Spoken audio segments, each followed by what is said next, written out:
Hello students, मैं Prince Kumar आप सभी को स्वागत करता हूं अपने परिवार यूडी रोजगार में। यह क्लास आप सभी का रीजनिंग का क्लास होने वाला है। यह क्लास आप सभी को प्रॉपर यूपी पुलिस कांस्टेबल के लिए होने वाला है, जो कि री एग्ज़ाम आप सभी का एग्ज़ाम डेट फाइनल कंफर्म कर दिया गया है। तो आप लोग के पास अभी भी कुछ समय बचा है। इस समय में आप लोग अपने प्रैक्टिस को और हाई लेवल तक पहुंचा सकते हो और अपने नंबर को इंक्रीज कर सकते हो। तो आप लोग अभी से भी आप लोग 100% अपने आप को देने की कोशिश ज़रूर करना, क्योंकि अगर अभी से भी मेहनत करोगे तो बोला जाता है कि अंत भला तो सब भला, यानी अंत में अगर आप लोग ना 100% देने की कोशिश किया तो आप लोग नंबर बहुत ज़्यादा इंक्रीज कर पाओगे। तो आप लोग यहाँ से अब से ही 100% देना, ठीक है। तो चलो मैं शुरू करता हूँ और प्रॉपर क्लास यूपी पुलिस के लिए चलाया जा रहा है। अब आप सभी को सभी प्रश्न देखने को मिलेगा। चलो शुरू करते हैं हम। पहला प्रश्न समझना। यहाँ पे आप सभी को बताना होगा कि तारा उसी प्रकार आकाशगंगा से संबंधित है जिस प्रकार पुष्प संबंधित है से बताना होगा यहाँ पे आप सभी को। तो कैसे सोचोगे भाई, क्या समझोगे? देखो, हमें इसमें सोचना है कि तारा का संबंध जिस प्रकार आकाशगंगा से है तो पुष्प का संबंध उसी प्रकार किससे होगा, ये पता करना है। और सभी विद्यार्थी सभी प्रश्नों को खुद से भी सॉल्यूशन करते चलना है। राइट आंसर आ जाए कमेंट में चेक करते चलना, ठीक है। और जो समझ में ना आए तो फिर मैं बता रहा हूँ, आप लोग समझते चलना, ठीक है। तो देखो, यहाँ पे आप लोग को समझना होगा कि तारा और आकाशगंगा। तो देखो, आकाशगंगा में क्या होता है, तो तारा के बहुत सारे समूह को हम लोग क्या कहते हैं भाई, तो आकाशगंगा। यानी कि तारा के बहुत सारे गुच्छे मिलके बना होता है ना, वही आकाशगंगा होता है। अब उसी प्रकार से हमें समझना होगा कि पुष्प के बहुत सारे संख्या को जब एक गुच्छे में कर देंगे, यानी एक स्थिति में, यानी गुच्छे के रूप में दे देंगे, तो वह क्या बन जाएगा, तो वह बन जाता है गुलदस्ता। क्या बनेगा भाई, तो वह बन जाता है गुलदस्ता। यानी आपका राइट आंसर जो होगा वह क्या होगा, तो वह होगा ऑप्शन नंबर 3, जो कि आपका बिल्कुल सही है और बिल्कुल राइट आंसर है। समझ रहे हो?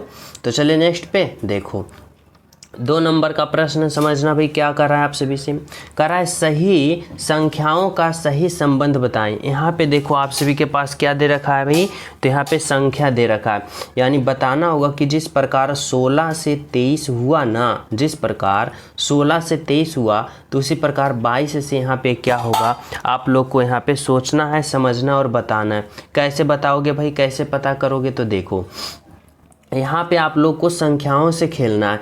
यानी 16 से 23 हुआ तो हुआ कैसे, आखिर इसमें क्या किया। तो देखो, अगर आप लोग इस तरह से सोचते हो कि 16 से अगर 23 हमें लाना है तो 16 में प्लस का हम 7 करेंगे, तो 16 प्लस का 7 23 हो रहा है, बोलोगे जी हो रहा है। अब उसी प्रकार अगर हम 22 में प्लस का 7 करके देखते हैं तो क्या आता है भी, तो 22 और 7 कितना होगा, तो 29 होगा। देखो 29 कहीं ऑप्शन में है, तो बिल्कुल है। यानी यही रूल हमारा फॉलो कर रहा है। यानी राइट आंसर होगा जो ऑप्शन नंबर 2 होगा आपका, क्या बिल्कुल राइट आंसर, बिल्कुल सही आंसर। समझ रहे हो? तो चले हम सब अगले प्रश्न पे। तो देखो यार, गड़बड़ हो रहा है।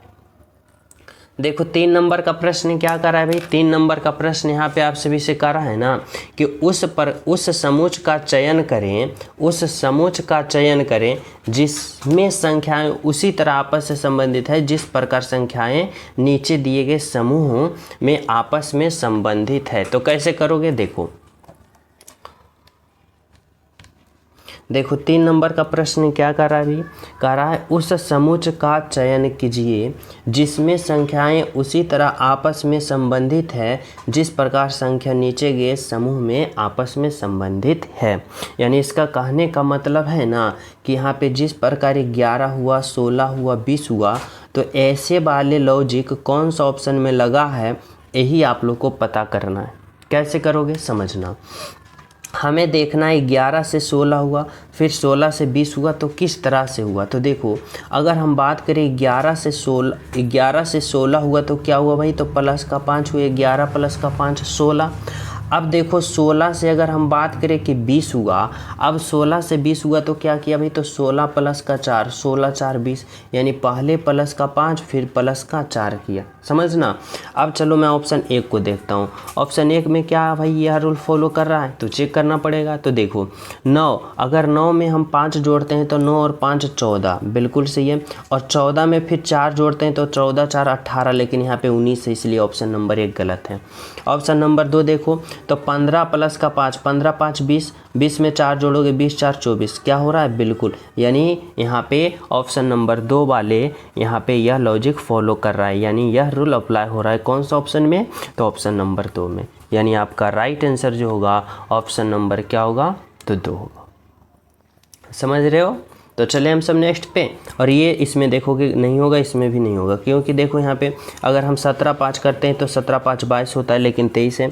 अगर हम 21 5 करते हैं तो 21 5 26 है, लेकिन 26 प्लस का 4 करते हैं तो 30 होना चाहिए, लेकिन यहाँ पे 32 है। इसलिए आपका राइट आंसर ऑप्शन नंबर 2 है।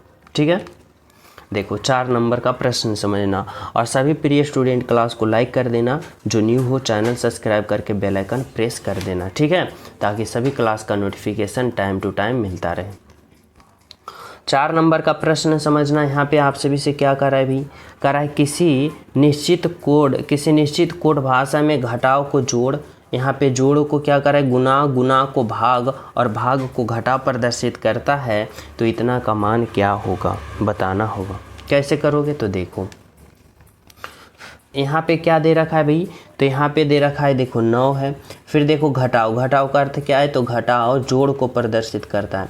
फिर क्या होगा 14, फिर देखो क्या है भाई जोड़, जोड़ कहाँ है, तो देखो जोड़ जो है गुना को प्रदर्शित करता है, तो गुना 2 15। फिर देखो क्या है गुना, गुना भाग को प्रदर्शित करता है, तो भाग 2 10। फिर देखो भाग क्या है भाई, तो भाग घटाव को प्रदर्शित करता है, तो यहाँ पे 2 16। अब इसका हल करो, कैसे करोगे, तो बोर्ड मास का प्रयोग करते हुए, यानी पहले भाग फिर गुना फिर जोड़ और अंत में घटाव। तो देखो यहाँ पे 9 होगा, प्लस का 14 होगा, फिर देखो यहाँ पे गुना होगा 15 होगा, 10 देखो भाग में है 10, तो यहाँ पे नीचे आ जाएगा और माइनस का 16 हो जाएगा। अब यहाँ पे आप लोग काटम कुटी करो, देखो 5 से काटोगे 5 तिया का 15, 5 दूना का 10, 2 से काटोगे 2 सते 14। ठीक है, अब देखो यहाँ पे कितना बचा भाई, तो यहाँ पे क्या बचा, 9 बचा, यहाँ पे 7 मरदम कटा, 9 बचा, फिर प्लस का हो जाएगा। अब 7 गुने का 3 करेंगे, 7 तिया का 21 और माइनस का 16। अब देखो यहाँ पे क्या करना है, तो आपको यहाँ पे प्लस के प्लस साथ जोड़ना है और माइनस को घटा देना है। तो 21 प्लस का 9 करेंगे तो 30 होगा, और 30 में अगर हम 16 को घटा देंगे तो हमें कितना प्राप्त होगा, तो 30 में अगर हम 16 को घटा देंगे हमें प्राप्त होगा 14। और ऑप्शन नंबर क्या है भाई, तो ऑप्शन नंबर 2 में है आपका राइट आंसर और बिल्कुल सही आंसर। ठीक है, तो चले नेक्स्ट पे। देखो 5 नंबर का प्रश्न समझना भी। यहाँ पे क्या कर रहा है, 4 शब्द दिए गए हैं जिनमें से 3 किसी तरह से सामान्य है जबकि एक अलग है, असंगत शब्द का चयन करें। अब आप लोग को बताना है कि यहाँ पे देखो 4 ऑप्शन दे रखा है, ईर्ष्यालु है, रोना है, उदास है, क्रोध है। अब इन 4 ऑप्शन में आप लोग को बताओ कि कौन सा 3 ऑप्शन एक समान है लेकिन एक ऑप्शन सबसे अलग है, ये आप सभी को बताना है। तो कैसे सोचोगे, तो समझना। अगर हम बात करें कि यहाँ पे ईर्ष्यालु है, रोना है, उदास है, क्रोध है, अब इन चारों में से सबसे अलग ऑप्शन कौन है ना, तो देखो पहले हमारी बातों को समझो। अगर हम बात करें ईर्ष्यालु को, अगर हम बात करें उदास को, अगर हम बात करें क्रोध को, तो ये तीनों एक शब्द है, यानी एक प्रकार का संबंध रखते हैं। कैसे, तो देखो ईर्ष्यालु हम उसे कहते हैं जो ईर्ष्या रखता है। ईर्ष्या मतलब कि क्या, दुश्मनी उसे बोलते हैं ईर्ष्यालु। उदास यानी उदास जो सैड रहता है, उदास होता है। क्रोध जो बहुत सारा गुस्सा करता है। तो देखो ईर्ष्यालु, उदास और क्रोध ये क्या है, तो ये एक प्रकार का स्वभाव है। जैसे कि राम का स्वभाव क्या है भाई, तो क्रोधी यानी गुस्सा रहना। राम का स्वभाव क्या है, उदास या ईर्ष्यालु, ये उसका क्या बताता है, तो स्वभाव बताता है। यानी तीनों ऑप्शन जो स्वभाव बता रहा है, लेकिन ऑप्शन नंबर 2 जो बता रहा है ना, यह स्वभाव नहीं है, यह क्रिया है। जैसे कोई कह रहा है कि यह राम रो रहा है, यानी राम को रोना हुआ क्या है, एक प्रकार का क्रिया, यानी वह रो रहा है, वह क्या है भाई, तो क्रिया कर रहा है। लेकिन ये सब क्या है, तो इसका स्वभाव है। समझ रहे हो। तो यहाँ पे राइट आंसर क्या होगा, तो ऑप्शन नंबर 2 होगा आपका बिल्कुल सही। ठीक है, देखो 6 नंबर का प्रश्न समझना भाई क्या कर रहा है।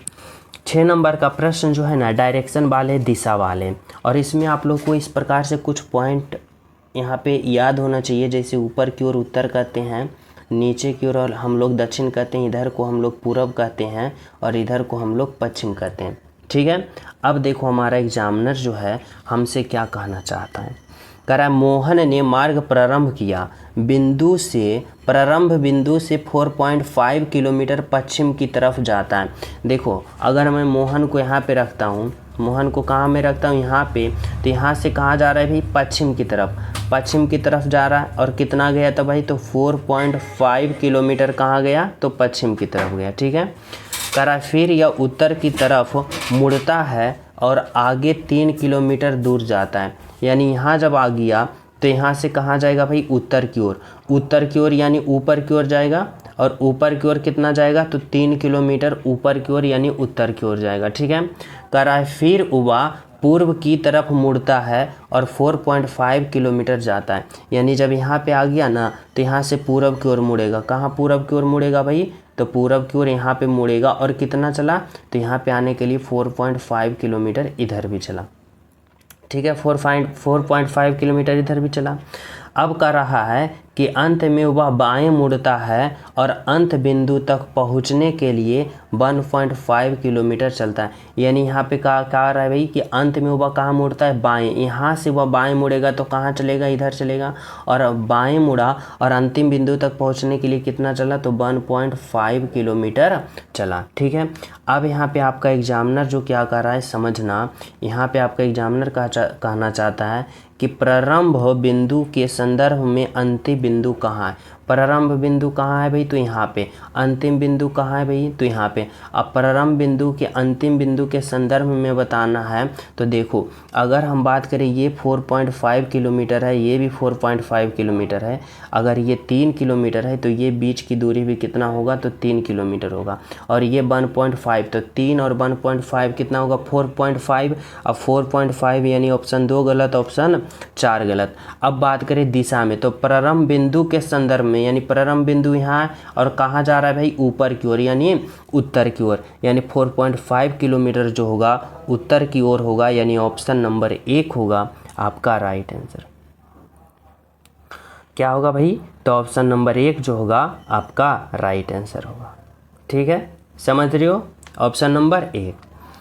तो देखो अगला प्रश्न क्या कर रहा है भाई, 7 नंबर का प्रश्न आप लोग समझना। यहाँ पे आप सभी से क्या कहना चाहता है।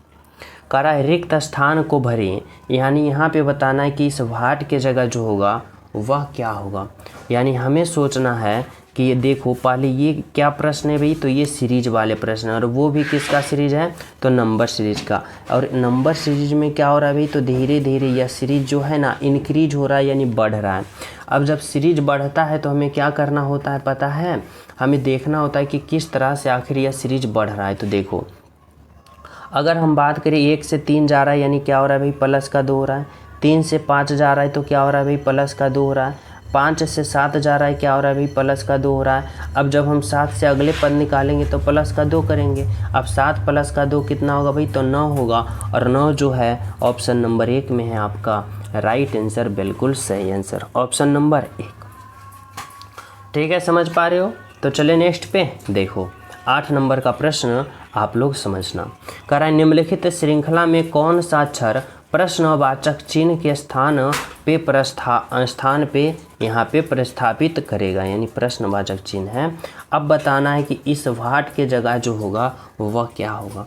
और ये श्रृंखला वाले प्रश्न है, सीरीज वाले, लेकिन इस बार अल्फ़ा वर्ड का सीरीज दे रखा है और आप लोग को समझना होगा कुछ इस तरह से। देखो जब भी पहले अल्फ़ा वर्ड से सीरीज आप सभी के पास आ जाए ना, तो पहले अल्फ़ा वर्ड पोजीशन इसका लिख लेना। एम का 13 होता है, एन का 14 होता है, ओ का 15 होता है, एल का 12 होता है, फिर क्यू का 17 होता है, और जे का 10 होता है, और एच का कितना होता है भाई, तो 8 होता है। अब बताओ कि इस भाट के जगह जो होगा वह क्या होगा। अब यहाँ पे क्या करोगे आप लोग, रिलेशन आसान तरीक़ा से लगाओगे। देखो अगर हम बात करें इस तरह से कि एम से ओ पे गया, ओ से क्यू पे गया, क्यू से अगले पद निकालेंगे तो यहाँ पे हमारा राइट आंसर प्राप्त हो जाएगा ना। फिर क्या चलेंगे, एन से एल पे चलेंगे, एल से जे पे और जे से एच पे चलेंगे। ये सीरीज हमें होना चाहिए। तो पहले ये सीरीज देखो, अगर हम एम से क्यू पे ओ पे चलते हैं तो एम का 13, ओ का 15, 13 से 15 गया प्लस का 2, फिर 15 से 17 गया प्लस का 2, 17 से फिर आगे जाएंगे तो क्या करेंगे भाई, प्लस का 2 करेंगे। अब 17 प्लस का 2 कितना होता है, तो 17 प्लस का 2 कितना होता है, तो 19 होता है। और 19 जो होता है वह अल्फ़ाबेट पोजीशन किसका होता है भाई, तो एस का, यानी यहाँ पे एस होगा। ठीक है। अब देखो आप लोग क्या करोगे, अगला अगर हमें पद निकालना कहता तो फिर हम प्लस का 2 करते, लेकिन हमें कह नहीं रहा है। अब देखो इसमें आप लोग यहाँ पे भी लॉजिक लगा सकते हो। कहाँ भाई, तो यहाँ पे देखो 14 से कहाँ पे गया भाई, तो एन से एल पे गया, यानी 14 से 12 पे माइनस का 2। फिर देखो कहाँ जा रहा है भाई, 12 से 10 पे माइनस का 2, और 10 से फिर 8 पे जा रहा है माइनस का 2। ठीक है। तो यह सीरीज आप सभी को कन्फर्म हो गया कि यहाँ पे +2 +2 +2 और -2 -2 चला। तो यहाँ पे हमें क्या प्राप्त हुआ, तो एस प्राप्त हुआ, जो कि ऑप्शन नंबर 2 में है आपका राइट आंसर। समझ रहे हो कौन सा है भाई, तो ऑप्शन नंबर 2 जो है आपका राइट आंसर है। ठीक है। तो चलिए हम देखो 9 नंबर का प्रश्न क्या कर रहा है भाई, समझना। कह रहा है यदि MADE को इतना लिखा जाता है तथा इतना को इतना लिखा जाता है तो DECK को आप लोग किस प्रकार लिखोगे। देखो यह कोडिंग डिकोडिंग वाले प्रश्न हैं और यहाँ पे अल्फ़ाबेट से कोडिंग दे रखा है, तो हमें यहाँ पे पता करना है ना कि आखिर इतना से इतना लिखा तो कैसे लिखा। देखो क्या है भाई, M है, A है, D है और E है। अब इतना को क्या लिखा, तो 1 लिखा, 2 लिखा, 2 लिखा, 3 लिखा, 6 लिखा। ठीक है।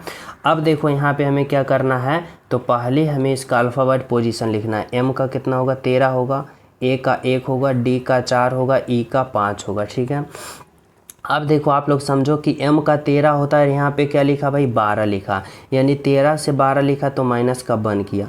A का 1 होता है और यहाँ पे क्या लिखा भाई, 2 लिखा, यानी प्लस का 1 किया। D का 4, अब देखो D का 4 होता है, 4 से यहाँ पे 3 लिखा तो क्या किया, माइनस का 1। E का 5 होता है लेकिन यहाँ पे 6 लिखा तो क्या किया भाई, तो यहाँ पे प्लस का 1 किया। ठीक है। अब समझ में पा रहे हो कि यहाँ पे सीरीज क्या चल रहा है, तो -1 +1 -1 +1। अब उसी प्रकार हमें BAD को देखना होगा, तो यहाँ पे क्या है भाई, तो B है, A है और D है। अब इतना को क्या लिखा, तो 1 लिखा, 2 लिखा, 3 लिखा। तो इसका आप लोग अल्फ़ाबेट पोजीशन देख लो, जैसे B का 2 होता है, A का 1 होता है और D का 4 होता है। अब देखो 2 से 1 लिखा तो माइनस का 1 किया, फिर देखो 1 से 2 लिखा तो प्लस का 1 किया, और फिर देखो D से यानी 3 लिखा, यानी 4 से 3 लिखा माइनस का 1, यानी इसमें भी -1 +1 -1, यानी दोनों में जो सीरीज चल रहा है क्या चल रहा है, तो पहले एक घटाया फिर एक जोड़ा, फिर एक घटाया फिर एक जोड़ा। तो वही लॉजिक इसमें अप्लाई करेंगे। तो देखो यहाँ पे क्या है भाई, D है, E है, C है और K है। अब हमें क्या करना है, तो इसका अल्फ़ाबेट पोजीशन लिखना है। जैसे D का 4 होता है, E का 5 होता है, C का 3 होता है, K का 11 होता है। पहले हमें क्या करना है भाई, तो ये घटाना है। पहले हमें क्या करना है, तो 1 को हमें घटाना होगा। अगर हम 4 में 1 घटाएंगे 3 प्राप्त होगा। फिर E का 5, अगर हम 5 में फिर क्या करेंगे, 1 जोड़ेंगे तो 6 होगा। फिर C का कितना है भाई, 3, 3 में 1 घटाएंगे तो क्या होगा भाई, 2 होगा। फिर देखो K का 11, 11 में 1 जोड़ेंगे तो क्या होगा भाई, तो 12, यानी यहाँ पे 12। अब बताओ 36212, 36212 कौन सा ऑप्शन में है, तो देखो ऑप्शन नंबर 1 में है, यानी आपका राइट आंसर जो होगा वह ऑप्शन नंबर 1 होगा, जो कि क्या है, बिल्कुल सही है। तो चले नेक्स्ट पे देखो, यहाँ पे 10 नंबर का प्रश्न समझना क्या करा है भाई। करा है निम्नलिखित विकल्पों में से वह शब्द चुनिए जो दिए गए शब्द के अक्षर का प्रयोग करके नहीं बनाया जा सकता है। यहाँ पे देखो अंडरलाइन करते हैं, नहीं बनाया जा सकता है, यानी इतना जो अल्फ़ाबेट है ना, इतना में से कौन सा ऑप्शन जो है वह नहीं बनाया जा सकता है, जो पता करना है आप सभी को। तो चलो हम चेक करते हैं ऑप्शन नंबर 1 से। ऑप्शन नंबर 1 में क्या करा है भाई, करा है RALLY।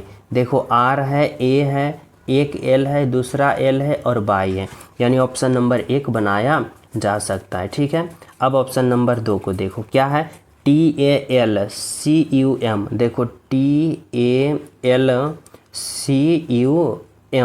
देखो इसमें m कहीं जिक्र नहीं किया गया और इसमें m हमें कर रहा है, यानी कौन सा ऑप्शन नहीं बनाया जा सकता है भाई, तो ऑप्शन नंबर यहाँ पे 2 जो है नहीं बनाया जा सकता है, जो आपका राइट आंसर है। ठीक है, क्योंकि इसमें m का जिक्र किया और इसमें कहीं ओवरऑल m है ही नहीं, यानी कौन नहीं बन सकता है, तो ऑप्शन नंबर 2 नहीं बन सकता है।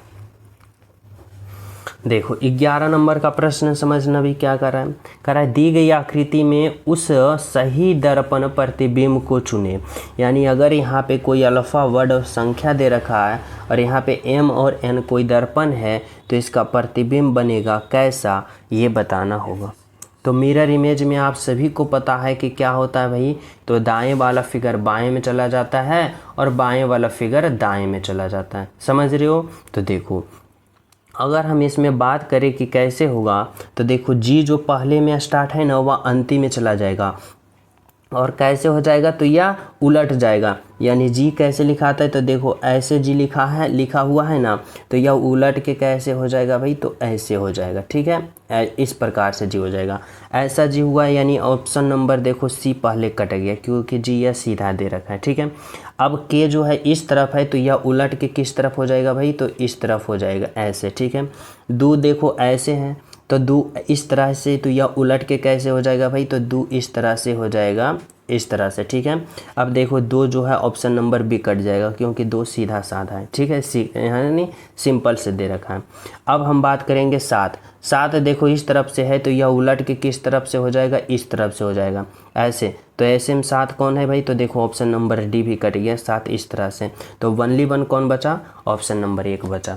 यानी आपका राइट आंसर जो होगा ऑप्शन नंबर 1 होगा, जो बिल्कुल सही है, बिल्कुल सत्य, ऑप्शन नंबर 1। समझ रहे हो। तो चले हम सब नेक्स्ट प्रश्न पे। तो देखो यहाँ पे समझना होगा 12 नंबर का प्रश्न आप सभी को कह रहा है, पैटर्न को पूरा करने वाली आकृति को पहचानिए, घुमाने की अनुमति आपके पास नहीं है। यानी बताना है कि यहाँ पे हम कौन सा ऑप्शन को उठा के रखें ताकि यह आकृति पूर्ण रूप से फिलअप हो जाए। तो कैसे पता करेंगे, सबसे पहले देखो यहाँ पे क्या है भाई, तो यहाँ पे देखो इस प्रकार से आयत है, यहाँ भी एक आयत है, यहाँ भी एक आयत है। तो यहाँ पे भी जो बनेगा वह क्या बनेगा भाई, तो एक आयत ही बनेगा। यहाँ पे भी जो बनेगा वह एक आयत ही बनेगा, यानी इस तरह से होना चाहिए यहाँ पे एक आयत। अब देखो इसमें भी इस तरह से 2 कट है, इसमें भी 2 कट है, इसमें भी 2 कट है, तो इसमें भी इस तरह से 2 कट होना चाहिए। और कौन सा ऑप्शन में भाई, तो देखो ऑप्शन नंबर क्या है भाई, तो ऑप्शन नंबर बी में है।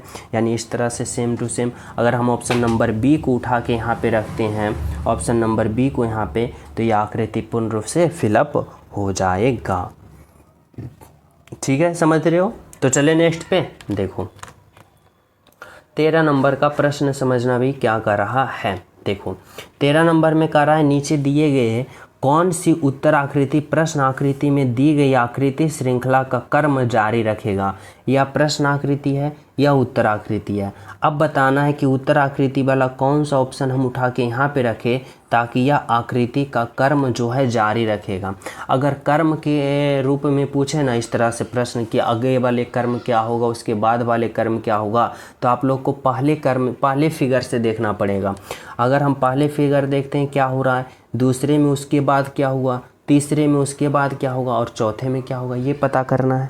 तो देखो अगर हम पहले फिगर में देखें तो क्या हो रहा है भाई, तो इस तरह से इसमें 2 रेखा का प्रयोग किया गया है। ठीक है, इसमें देखो 1 रेखा 2 रेखा 1 3 रेखा का प्रयोग किया गया है। इसमें 1 रेखा 2 रेखा 3 रेखा 4 रेखा का प्रयोग किया गया है। और इस बार जो अगला फिगर आएगा उसमें कितना रेखा का प्रयोग होना चाहिए, तो 5 रेखा का प्रयोग होना चाहिए ना। तो देखो ऑप्शन ए कट जाएगा, ऑप्शन सी कट जाएगा क्योंकि 1 2 3 4 इसमें 4 में है, ऑप्शन डी कट जाएगा क्योंकि 1 2 3 4 5 6 रेखा का प्रयोग किया गया है। यानी आपका right answer option number B होगा क्योंकि इसमें 5 है, 1 2 3 4 5, यानी 5 रेखा का प्रयोग किया गया। यानी आपका राइट आंसर जो होगा ऑप्शन नंबर बी होगा, बिल्कुल सही है। ठीक है, तो चले नेक्स्ट पे। देखो 14 नंबर का प्रश्न आप लोग समझना। कराए अक्षरों के उस संयोजन को चुनिए जिससे दी गई श्रृंखला को रिक्त स्थानों को क्रमिक रूप में रखने पर श्रृंखला पूरी तरह हो जाएगा। यानी यहाँ पे हम कौन सा ऑप्शन वाले उठा के अल्फ़ावर्ड का प्रयोग करें, यानी यहाँ पे रखें ताकि यह क्या हो जाए, एक श्रृंखला पूरी रूप से हो जाए। तो जब भी ऐसा प्रश्न आ जाए अल्फ़ावर्ड से तो पहले आप लोग अल्फ़ावर्ड पोजीशन को काउंट करना, 1 2 3 4 5 6 7 8 9 10 11 12। अब देखो यहाँ पे टोटल ओवरऑल अल्फ़ावर्ड 12 है और इस 12 को आप लोग किस प्रकार से गुणनखंड में लिख सकते हो, यहाँ पे 3 × 4 यानी 3 गुने का 4 या फिर 2 गुने का 6। और कोई तरीका है इसका गुणनखंड करने का? नहीं ना। यानी हमारे कहने का मतलब है ना, या तो आप लोग 3-3 के छोटे छोटे खंड बनाओ या 2-2 के छोटे छोटे खंड बनाओ। तो चलो हम 3-3 के छोटे छोटे खंड बनाते हैं, 1 2 3 1 2 3 1 2 3 1 2 3।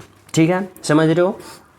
अब हमें क्या करना है, तो अब हमें समझना है इस तरह से। देखो अगर हम बात करें इसमें भी 3 है, इसमें भी 3, इसमें भी 3, इसमें भी 3। ठीक है, बिल्कुल समझ रहे हो। अब देखो पहले हमें पता है एच है, दूसरे में आई है और तीसरे अल्फ़ावर्ड को हमें पता करना है। और किस में देखो तीसरे में दिया गया है, तो देखो इस वाले में, तीसरे वाले में अल्फ़ावर्ड क्या दे रखा है भाई, एच दे रखा है। यानी यहाँ पे जो होगा, वह क्या होगा, तो एच होगा। यानी यहाँ पे क्या आएगा, तो एच आएगा।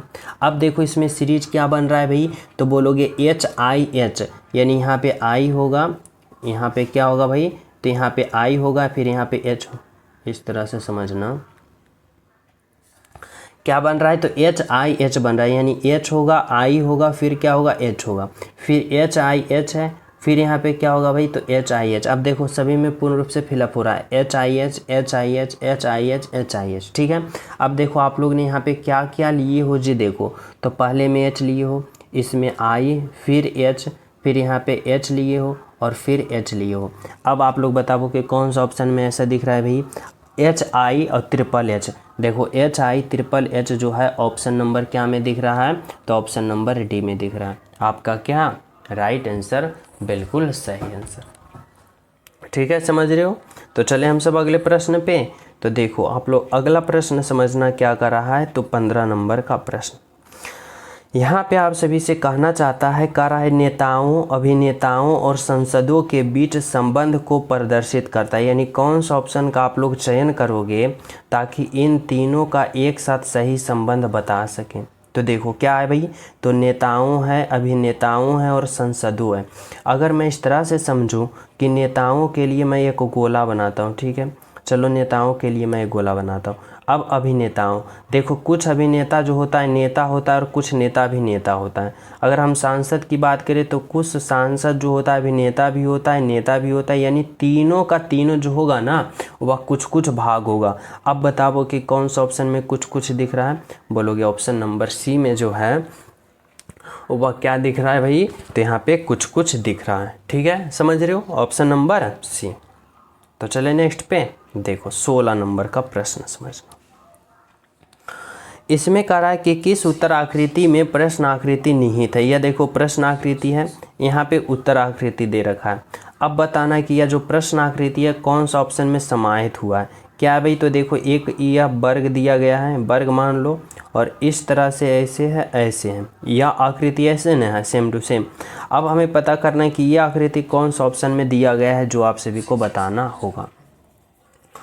तो देखो अगर हम बात करें यहाँ पे, तो ऑप्शन नंबर यहाँ पे बी होगा नहीं, ऑप्शन नंबर सी होगा नहीं, ऑप्शन नंबर डी होगा नहीं। अब बचा ऑप्शन नंबर 1। अब ऑप्शन नंबर 1 में कहाँ हो सकता है भाई, तो देखो यहाँ पे इस तरह से ऐसे यहाँ पे हुआ। अब यहाँ से देखो एक मंदिर की तरफ बना 2 गो, यानी उसी तरह से बना 1 है और 2 है। ठीक है, और ये क्या है, तो एक वर्ग है। यानी वर्ग के ऊपर 2 त्रिभुज, और यहाँ पे भी वर्ग के ऊपर 2 त्रिभुज है, बोले तो ऑप्शन नंबर 1 आपका राइट आंसर है। ठीक है, चलो 17 नंबर का प्रश्न देखो क्या कर रहा है भाई, कर रहा है कुछ बैग वॉलेट है। यानी देखो यहाँ पे कुछ बैग जो है ना, या बैग का कुछ भाग वॉलेट है, वैलेट है, यानी वैलेट को मैं वी से लिखता हूँ, वॉलेट है। ठीक है, अब कह रहा है कि कुछ वॉलेट ट्रॉली है, यानी वॉलेट का भी कुछ भाग क्या है भी, तो ट्रॉली, और ट्रॉली को मैं टी से लिखता हूँ। ठीक है, अब आप लोग को यहाँ पे क्या करना है, तो यहाँ पे निष्कर्ष पे आ जाना। निष्कर्ष नंबर 1 समझो क्या कर रहा है भाई, कर रहा है कुछ बैग ट्रॉली है, बैग यहाँ पे है, बैग का गोला यहाँ पे, ट्रॉली का गोला इधर है, और बैग और ट्रॉली में कोई रिलेशन है, बोलोगे कहीं कहीं नहीं है, यानी दूर दूर तक नहीं है, यानी ऑप्शन नंबर निष्कर्ष नंबर 1 गलत होगा। निष्कर्ष नंबर 2 देखो क्या कर रहा है भाई, कर रहा है कि सभी वॉलेट ट्रॉली है, सभी वॉलेट कहाँ है भाई, ये ट्रॉली कहाँ है भाई, ये। अब बताओ सभी वॉलेट इस ट्रॉली के अंदर है, बोलोगे नहीं है, यानी नहीं है, तो ये निष्कर्ष भी गलत है, यानी दोनों का दोनों गलत है, बोले तो ऑप्शन नंबर सी है आपका राइट आंसर। ठीक है, तो चले नेक्स्ट पे देखो 18 नंबर का प्रश्न समझना क्या होगा। करा निम्नलिखित शब्दों का तार्किक और सार्थक क्रम में व्यवस्थित करें। बताना होगा कि यहाँ पे ऑप्शन दे रखा है 5 गो। अब इन 5 में से कौन सा यहाँ पे तार्किक रूप में और सार्थक रूप में कौन पहले और उसके बाद यानी सही क्रम में होगा, ये पता करना है। तो देखो सबसे पहले की हम बात करें तो सबसे पहले क्या होता है भाई, तो सबसे पहले होगा यहाँ पे शैशवावस्था, यानी आप लोग सबसे पहले क्या होंगे भाई, तो शैशवावस्था यानी 3 नंबर। जब इससे थोड़ा सा आप लोग विकास करोगे तो बचपना में चला जाओगे, यानी बचपन अवस्था में, यानी 1 नंबर। अब बचपन अवस्था से और ज़्यादा विकास करोगे तो क्या करोगे भाई, तो आप लोग किशोरावस्था में चल जाओगे, यानी 4 नंबर। किशोरावस्था से जब आप लोग यहाँ पे विकास करोगे यानी आप लोग वृद्धि करोगे तो क्या होगा भाई, तो वयस्क अवस्था में, यानी 2 नंबर। और जब वयस्क अवस्था से और आगे बढ़ोगे तो आप लोग कहाँ चल जाओगे, तो वृद्धावस्था में, यानी 5 नंबर। कौन सा ऑप्शन दिख रहा है भाई, तो ऐसा 31425 3124 बाई ऑप्शन नंबर 2 आपका राइट आंसर है, बिल्कुल सही है। ठीक है, तो चले नेक्स्ट पे देखो यहाँ पे 19 नंबर का प्रश्न समझना। यह प्रश्न डाइस वाले हैं, पासा वाले हैं, और यहाँ पे कह रहा है कि यदि संख्या 3 पासे के निचले फलक पर हैं तो ऊपरी फलक पे कौन सी संख्या दिखाई देगा। यानी यहाँ पे आपका एग्जामिनर पूछ रहा है ना कि अगर किसी पासे में 3 जो है ना वह फलक के निचले पे है तो ऊपरे वाले फलक पे क्या होगा। यानी कहने का मतलब है कि 3 का आप लोग विपरीत फलक पता करो। या कैसे करोगे भाई, तो यहाँ पे देखो 2 पासा, अब इन दोनों पासा में देखो कुछ स्थितियाँ दे रखा है। अब जब भी विपरीत पूछे ना तो आप लोग क्या करते हो, पहले यहाँ पे कॉमन स्थिति देखते हो कितना है। तो इसमें देखो कॉमन स्थिति 1 है और यहाँ पे 1 है, यानी एक क्या है भाई, तो कॉमन स्थिति है। और जब 2 पासे में आप लोग को एक कॉमन स्थिति दिखता है तो आप लोग क्या करते हो, तो घड़ी की दिशा में क्लॉकवाइज चलते हो। और यहाँ पे घड़ी की दिशा में क्लॉकवाइज ऐसे चलोगे, यानी इस वाले में देखो कहाँ से स्टार्ट किए हो, 1 पे, कहाँ पे आए हो 5 पे, फिर कहाँ पे आए हो 4 पे। ठीक है, फिर देखो यहाँ से स्टार्ट किए हो 1 से, फिर कहाँ आए हो 3 पे, फिर कहाँ आए हो 6 पे। अब यहाँ पे क्या हुआ, तो ये समझना कि 4 का विपरीत 6 और 6 का 4, 5 का 3 और 3 का 4। यहाँ पे आपका एग्जामिनर क्या पूछा भाई, 3 का निचले फलक पे क्या होगा, यानी 3 निचले फलक पे है तो ऊपरी फलक पे क्या होगा, यानी 3 के विपरीत फलक बताना है। तो देखो 3 का विपरीत 5 है, बोले तो ऑप्शन नंबर आपका 3 होगा, जो कि क्या है, तो बिल्कुल सही है। ठीक है, आपका राइट आंसर ऑप्शन नंबर 3 होगा। तो चले नेक्स्ट पे देखो 20 नंबर का प्रश्न, या मैं आप सभी को होमवर्क के रूप में देना चाहता हूं। सभी विद्यार्थी इस प्रश्न का राइट आंसर कमेंट में ज़रूर बताना, और जो क्लास को अभी तक लाइक नहीं की वो लाइक कर देना, न्यू हो तो चैनल सब्सक्राइब करके बेल आइकन प्रेस कर देना। टेलीग्राम लिंक डिस्क्रिप्शन में, वहाँ भी ज्वाइन हो जाना और प्यारा सा कमेंट ज़रूर करना। मिलते हैं आप सभी को अगले वाली क्लास में, जब तक सभी को हमारे तरफ से जय हिंद।